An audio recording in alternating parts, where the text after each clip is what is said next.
Comedy Awards, VH1, and the Rich Lake Show. Please give it up for the very funny exiene. Give it up time!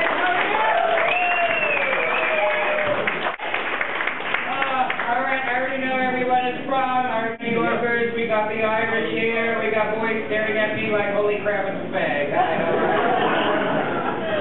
Let it out. One thing I like about this weekend is that no one here is sensitive. You know, I never know why people come to comedy clubs and then all of a sudden expect it to be bloody church, you know what I mean? When you know we say like all the weird jokes about other countries, other cultures, I mean by the time I leave this stage, you're going to turn to your boy and go, you know, that little fag is pretty funny actually. Now you can say that in here all you want to. Of course you call me faggot outside, I'll kick your ass. And then do something else to it.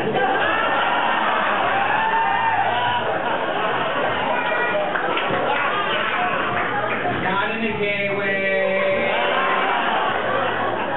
Respect. I think we all know, though, you know, time has come to just admit we've got too many politically correct names for like worrying about, you know, because everyone's worried about a lawsuit, right? Like we all know we can't say retarded people, we got to say developmentally disabled. I mean, then again, trailer trash want to be called free-range homeowners.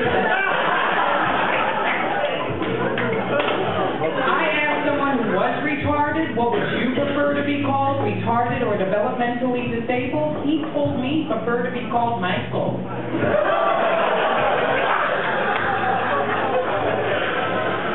We can't say midgets either. No, we gotta say little people. Yeah, I'm gonna be honest with you, I don't like the term little people. It makes midgets sound creepier than they already are. I don't hate them, but they scare the hell out of me. I was 3 years old, my mother took me to see Willy Wonka. I thought those little guys killed those children. I've been terrified ever since. And after living in New York for 10 years, I thought I had seen everything, but I was walking downtown a few months ago, and out of a bar popped out a gay black midget. I thought I discovered a unicorn in the woods.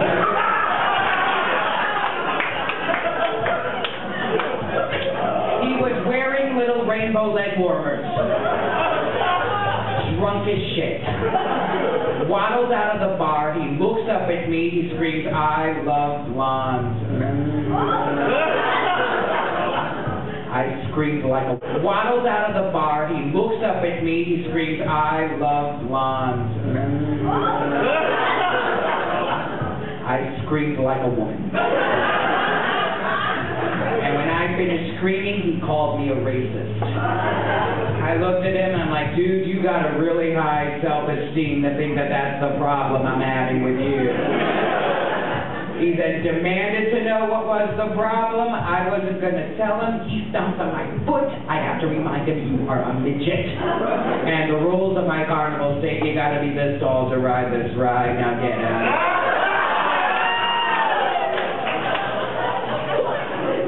We've been together for 3 years.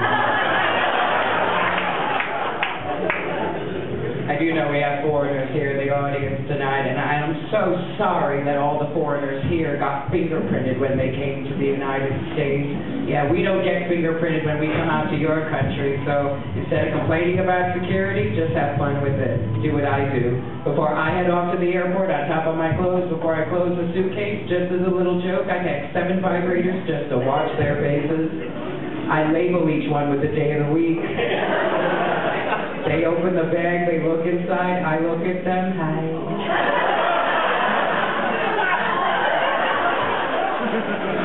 Today's Thursday. And they never check the rest of your bags after that. And that's how you're able to sneak in pot from Amsterdam. Yeah. Recently, I just got back from Europe, doing some shows out there. I was also in the UK and Ireland, actually, not too long ago. So, you know, and the funny thing is like, you know, now, you know, we look at the history of the IRA, you know, we compare it with today's groups, you know, like Hezbollah, you know, the IRA just looks like a bunch of ragtag little Boy Scouts, don't they? Because they used to call before they blew things up. That's manners. Can you picture it? You're working at Scotland Yard, you get a call, I just want to let you know we're blowing up Harrods department store today. What time is good for you? You know, I like England too, and I travel out there a lot, you know, and never mistake the Irish for the English. They'll blow this place up if you do that, trust me. But then again, I love both your countries, but then again, I love any country where I look like I have a tan. I love you.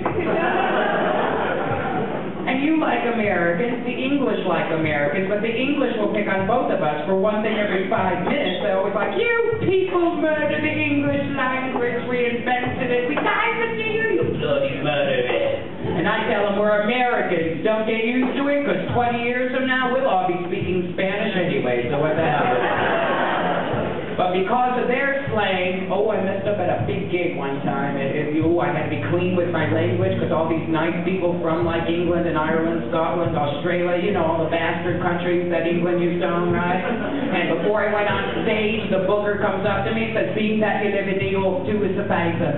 Say a joke about Jennifer Lopez. Say something about a big arse, but don't say arse, whatever you do. I went out there, I did the joke instead of ass. I said Fanny. I got myself in a lot of trouble because no one told me that Fanny's the nickname for vagina in that country. And it's the nickname for vagina in Australia, New Zealand, Ireland, everywhere but bloody America, right? And there I am screaming about what a huge vagina J-Lo has. I get off stage, I thought I did great. The producer was like, what the hell was that?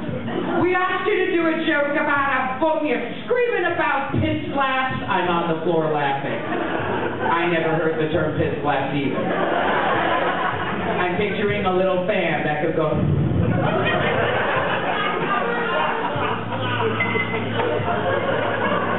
And I thought if vaginas do this, ladies, I give up, you win. Girls are really cool, especially like on a night like tonight, you know, and it's like Friday and every girls' night out is like, that's more fun than boys' night out, because with boys' night out, you know, you got a group of men together, you're drinking beer, which makes you fart lazy and tired, right, you know, get a group of women together, they have no men, no kids, they got kind of squared, they're like, oh my god, I love you bitches forever, let's pretend we're whores, let's pretend we're Sex in the City, yeah. And when done properly, a girl's night out, you always know it ends properly. You know, one girl vomits, the rest are there to hold the hair. That's the law of estrogen, right? No man would do that for each other in a million years. One guy vomits, the rest are like, dude, while puking, write my name. I gotta put that on Facebook. Let me take that. And I'd rather watch girls get trashed than what happens when guys get together, because if they don't find any women, then they all want to start a fight with each other, right? And I'm looking at two grown, drunken men throwing stupid threats like, hey, dude, what are you looking at? Oh, what are you looking at? You want to go, I'll mess you up, though. I'll mess you up, though. Your butt is mine. That sounds like a scene from Brokeback Mountain, you know? Yet ironically, if you take this girl sitting here to the left of me, put her in a bar fight with the girl to the right of me, ladies, if you get into it, every man in this room will drop everything and say, screw the comic, that's the show. And people have been telling me for years that I fight like a girl. Well, let me tell you, originally, you know, I was raised on the streets of Chicago, and now I've been living in Flatbush, Brooklyn for 8 years, so if I do fight like a girl, yeah, I fight like a Jamaican girl, I'll kill you. I will take a jar of Vaseline and spread it throughout my face and my hair. And then from the Latinas, I use adobo like mace, right? And I've seen enough girl fights enough to know that we could end this war tomorrow if all we do is ship over to Iraq for the black girls, for the Latin girls, and whisper in their ears, the Al-Qaeda has been looking at your man. That war is done. All the girls get off the plane, they're like, I don't know who this Al-Qaeda bitch is.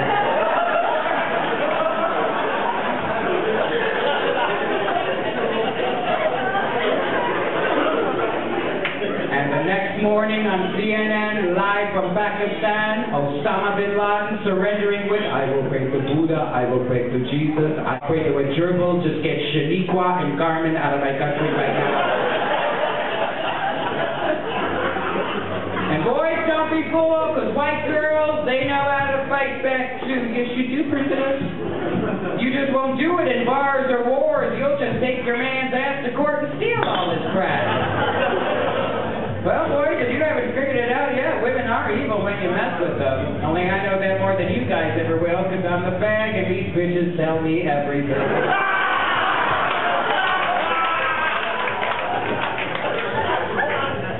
Dude, if you don't believe me, I just call a room full of women bitches, they'll say. You can't do that. That's okay, Fitty Son couldn't do that. So who got the candy shop now?